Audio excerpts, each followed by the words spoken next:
Hello to all, welcome back to my channel. ఈరోజు మన special వచ్చేసి చికెన్ దమ్ బిర్యానీ ఎలా చేయాలో చూసేద్దాము. ఫస్ట్గా అయితే చికెన్ తీసుకోవాలి.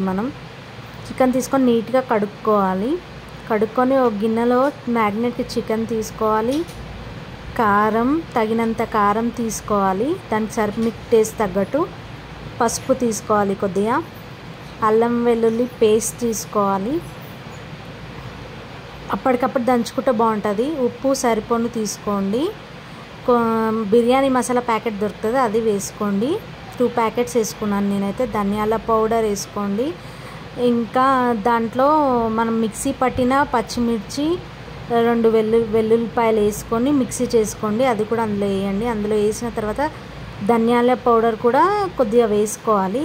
2 స్పూన్స్ అయితే నేను వేసుకున్నాను. ధనియాల పౌడర్ వేసుకొని మిక్సీ క్రీమ్ టైప్గా చేసుకోవాలన్నమాట. చిక్కటి పెరుగు అది కూడా అందులో వేసుకోవాలి. నేనైతే ఒక 10 రూపీస్ ప్యాకెట్ అట్లా 2 తీసుకున్నాను.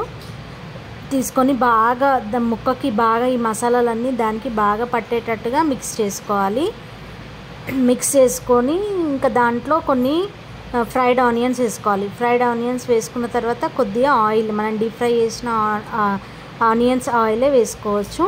అది ఒక 1 అవర్ దాకా మ్యాగ్నేట్ చేస్తే చాలా టేస్టీగా ఉంటుంది. 1 అవర్ తర్వాత మ్యాగ్నేట్ చేస్తే చూసారా ఎలా ఉందో. దాంట్లో కొద్దిగా చికెన్ మసాలా వేసుకోవాలి. చికెన్ మసాలా వేసుకొని కొత్తిమీర, పుదీనా కూడా వేసుకోండి. దాంట్లో పుదీనా వేసుకున్న తర్వాత పక్కన పెట్టుకొని ఇప్పుడు రైస్ అయితే తీసుకున్నాము. నేనైతే దానికి రైస్ అయితే తీసుకున్నాను. తీసుకొని బాగా వాష్ చేసుకోవాలి. రైస్ని అయితే 3 టైమ్స్ వాష్ చేసుకోవాలి. బాస్మతి రైస్ కదా, 3-4 టైమ్స్ బాగా వాష్ చేసుకోవాలి. చూడండి, 3 టైమ్స్ అలా కడుక్కోవాలి. బాస్మతి రైస్ కదా, అది 3 టైమ్స్ అలా వాష్ చేసుకున్న తర్వాత వాటర్తో అది ఒక 1/2 అవర్ ఉంటే సరిపోతుంది మనకు. 1/2 అవర్ తర్వాత మనం ప్రాసెస్ చేయాలి. 1/2 అవర్ తర్వాత పొయ్యి పైన వాటర్ పెట్టుకొని దాంట్లో బగారా దినుసులు అన్నీ వేసుకోవాలి. దాంట్లో అన్నీ వేసుకున్న తర్వాత కొద్దిగా ఆయిల్ కూడా వేసుకోవాలి. వేసుకున్న తర్వాత చూసారా, మసిలేటప్పుడు మనం సాల్ట్ వేసుకోవాలి. దాంట్లో సాల్ట్ ఎలా వేసుకోవాలంటే మనం టేస్ట్ చేసే కొద్దిగా ఉప్పుగానే ఉండాలన్నమాట. కొంచెం ఉప్పుగానే ఉంటే అప్పుడు రైస్కి ఈ సాల్ట్ అనేది కరెక్ట్గా సరిపోయినట్టు అనమాట. సాల్ట్ కొంచెం ఉప్పుగానే తాకాలి మన నోటికి అనమాట. చూసారా, అది మసులుతుంది. మసిలిన తర్వాత మనం ఇందాక కడిగి పెట్టుకున్న 1/2 అవర్ తర్వాత ఆ రైస్ ఉంది కదా, ఆ రైస్ దాంట్లోకి వేసేసుకోవాలి. జాగ్రత్త, పొయ్యి కదా కొంచెం వేడిగా ఉంటుంది, చూసి దాంట్లో వేసుకోవాలి. మొత్తం రైస్ అందులో వేసుకోవాలి. వాటర్ రావద్దు, చూసుకొని వేసుకోండి. రైస్ చూసుకుంటూ ఉండాలి. అలా పట్టుకుంటే అది 70% మాత్రమే కుక్ అయ్యాలి. వాళ్ళకు 70% కుక్ అయిన తర్వాత మనం దీన్ని లేయర్స్గా అందులో వేసుకోవాలి.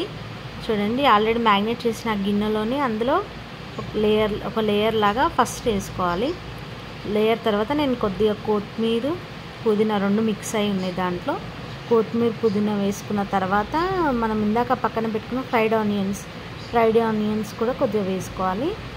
కాకపోతే ఈ ప్లేస్లో కూడా కొంతమంది మ్యాగ్నేట్ చేసిన చికెన్ యాడ్ చేస్తారు. నేనేం యాడ్ చేయలేదు, డైరెక్ట్ కిందనే పెట్టాను. మళ్ళీ ఇంకో లేయర్ లాగా వేసేసుకోవాలి. మొత్తం వేసేసుకున్న తర్వాత మళ్ళీ కొత్తిమీర, పుదీనా వేసుకోవాలి. కొత్తిమీర, పుదీనా వేసుకున్న తర్వాత మళ్ళీ సేమ్ ఇందాక ఫ్రైడ్ ఆనియన్స్ ఉన్నాయి కదా, అది కూడా వేసుకోవాలి. అది కూడా వేసుకున్న తర్వాత ఇందాక మనం రైస్ కుక్ చేసాం కదా, ఆ వాటర్ కొద్దిగా వేసుకోవాలన్నమాట. కొద్దిగా చికెన్ అనేది లోపల దమ్ కావడానికి కొద్దిగా వేసుకుంటే సరిపోతుంది. వేసుకున్న తర్వాత మనం ఫుడ్ కలర్ కూడా వేసేసుకోవాలి. స్ప్రెడ్ చేసుకున్న తర్వాత ఇది 45 మినిట్స్ మనం దమ్ చేసి సరిపోతుంది మనకు. సిమ్లోనే పెట్టుకోవాలి. తర్వాత ఆయిల్, నెయ్యి వేసుకోవాలి. నేను దీనికోసం అయితే పిండి తడిపి పక్కన పెట్టుకున్నాను. ఆ పిండి మొత్తం ఆ గిన్నెకి మొత్తం స్ప్రెడ్ చేయాలన్నమాట. ఎందుకంటే దాంట్లో ఉన్న దమ్ మనకి బయటికి వెళ్ళకుండా యూజ్ అవుతుందన్నమాట.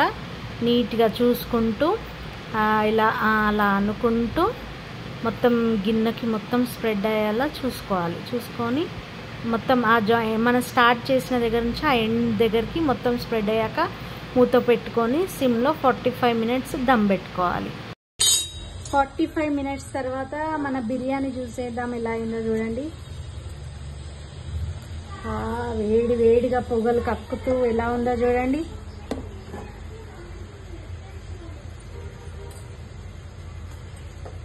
చూసారా పొడి పొడిలా ఆడుతూ ఎలా ఉందో బిర్యానీ.